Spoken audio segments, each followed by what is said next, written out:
अगला जो टॉपिक है हमारा वो है इलेक्ट्रोस्टैटिक फोर्स। और इलेक्ट्रोस्टैटिक फोर्स को गवर्न कौन करता है? गवर्न करने वाला लॉ होता है कूलम्ब्स लॉ। इलेक्ट्रोस्टैटिक फोर्स क्या होता था? देखो, जैसे प्लस और प्लस चार्ज को पास रखे तो तुम बोलते थे क्या होगा? रिपल्शन। रिपल्शन। अगर तुम बोले प्लस और माइनस को पास रखोगे तो क्या होगा? अट्रैक्शन। लेकिन ये फोर्सेस लग क्यों रहे हैं? लग क्यों रहे हैं? चार्जेस के कारण। और इनके चार्जेस के कारण फोर्स कैसा लगेगा, इसको गवर्न कौन करता है? Coulomb's law. और force of interaction between two charges किन किन चीज़ों पे गवर्न होता है? पहला, directly to the product of charges. मान लो दो चार्जेस हैं Q1 और Q2, ये दोनों कैसे चार्जेस होने चाहिए? Point charges. कैसे चार्जेस होने चाहिए? Point charges. ठीक है, पॉइंट चार्जेस है तो पहला जो फोर्स का डिपेंडेंसी है वो किस पे है? Q1 और Q2, मतलब प्रोडक्ट ऑफ चार्जेस। जो सेकंड डिपेंडेंसी आता है वो किस पे आता है? Inversely proportional to square of distance between them.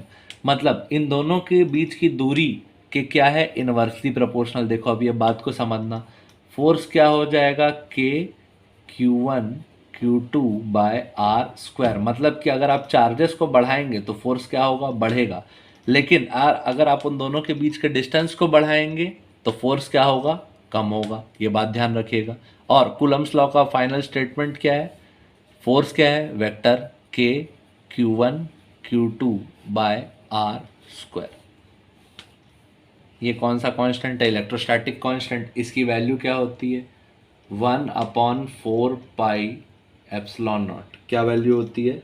1/4 pi epsilon not. और इसकी वैल्यू क्या होती है? 9 × 10⁻9 न्यूटन मीटर स्क्वायर पर कूलम्ब स्क्वायर। इसकी यूनिट याद रखने का उतना ज़्यादा टेंशन नहीं है। के की वैल्यू क्या होती है? 9 × 10⁻9। इसके बाद ये आपको नई चीज़ दिखी, एप्सिलॉन। एप्सिलॉन ये क्या होता है? Permittivity.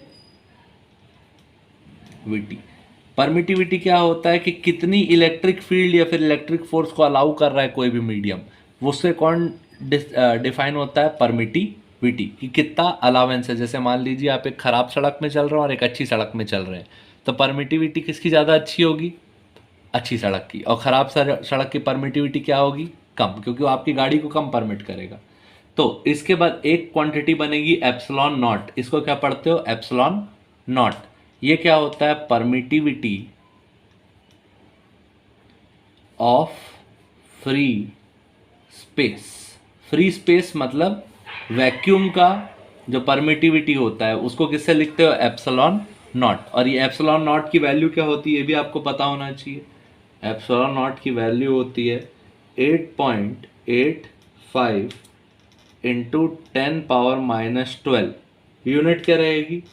Coulomb square newton metre square. ये आपके पास सारी चीज़ें इलेक्ट्रोस्टैटिक फोर्स के बारे में, सारी की सारी थ्योरी एक बार फिर से देख लेते हैं।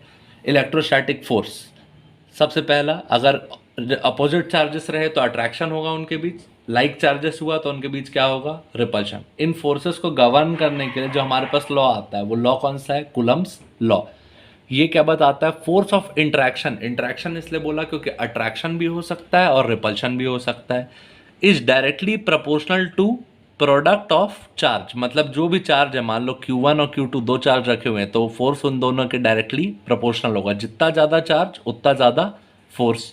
Second, inversely proportional to square of distance between them. मतलब उन दोनों के बीच का डिस्टेंस जितना कम होगा उतना फोर्स ज़्यादा होगा। या फिर अगर डिस्टेंस हम बढ़ाएंगे तो फोर्स क्या हो जाएगा? कम। उसके बाद ये हमारे पास फाइनल इक्वेशन आता है F = K Q1 Q2/R²। इसमें R क्या रहेगा? वेक्टर। क्या रहेगा?